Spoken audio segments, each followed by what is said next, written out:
अपनी आदतों को बदल लें। एक समय की बात है, एक आदमी ट्रेन से कहीं जा रहा था। उसके पास कीमती हीरो की पोटली थी। उस आदमी को 2 दिन और 2 रात ट्रेन में गुजारने थे, क्योंकि उसको उतना सफ़र करना था और कहीं पहुंचना था। सफ़र के पहले ही दिन एक चोर की नज़र उस आदमी के हीरो की पोटली पर पड़ गई।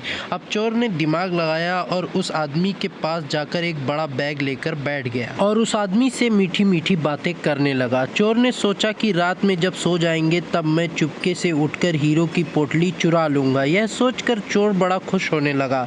जब शाम का वक्त हुआ, 7 या 8 बजे थे, तब चोर सो गया, क्योंकि उसे रात में जागना था और हीरे चुराने थे, इसीलिए वह जल्दी सो गया। जब उस आदमी के सोने का वक्त हुआ तो उस आदमी ने चुपके से अपने हीरो की पोटली बैग से निकाली और उसके पास जो आदमी बैठा था उसके बैग में डाल दी। और उस आदमी के पास कौन सोया हुआ था? वह चोर ही सोया हुआ था। यह सब करने के बाद वह आदमी आराम से सो गया। रात के जब 2 या 3 बज रहे थे तब वह चोर उठा। उसने देखा सब लोग सो गए हैं। फिर उसने उस आदमी के बैग को अपनी तरफ खींचा और पूरी तरीके से चेक कर लिया। उसे उस बैग में कुछ न मिला। वह परेशान हो गया। सारी रात उस आदमी के बैग को चेक करने के बाद जब उसे कुछ ना मिला तब उसने देखा कि सुबह के 4 बज रहे हैं।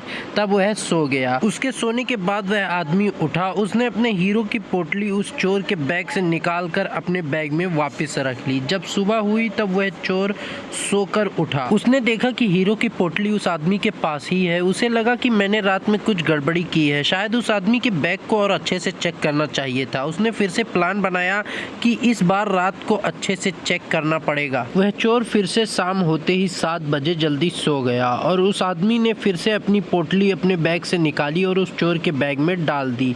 चोर रात में फिर से उठा, उस आदमी के बैग को खींचा, फिर से ढूंढने लगा, लेकिन हीरे नहीं मिले। वह परेशान हो गया, फिर से सो गया। वह आदमी सुबह के 5 बजे उठा, अपनी हीरो की पोटली चोर के बैग से निकालकर अपने बैग में वापस डाल दिया। जब सुबह हुई, स्टेशन आया। वह आदमी स्टेशन पर उतरा तो चोर उसके पास जाकर कहने लगा, मैं जिंदगी में कभी चोरी नहीं करूंगा, बस मुझे इतना बता दो कि हीरो की पोटली रखी कहाँ थी। उस आदमी ने कहा, अरे मूर्ख, तू अपना सुख दूसरों की तरफ ढूंढ रहा था। अगर तू खुद के अंदर जाता तो तुझे जरूर मिलता। अगर तू अपने गिरेबान में झांकता तो तुझे पता चलता कि तू चोर नहीं मालिक था। वो हीरो की पोटली तेरे ही पास थी। दोस्तों, इस कहानी से हमें बहुत बड़ी सीख मिलती है। हमेशा दूसरों की तरफ अपना सुख ढूंढते रहते और बहुत से लोग हमारी जिंदगी में आते जाते रहते हैं।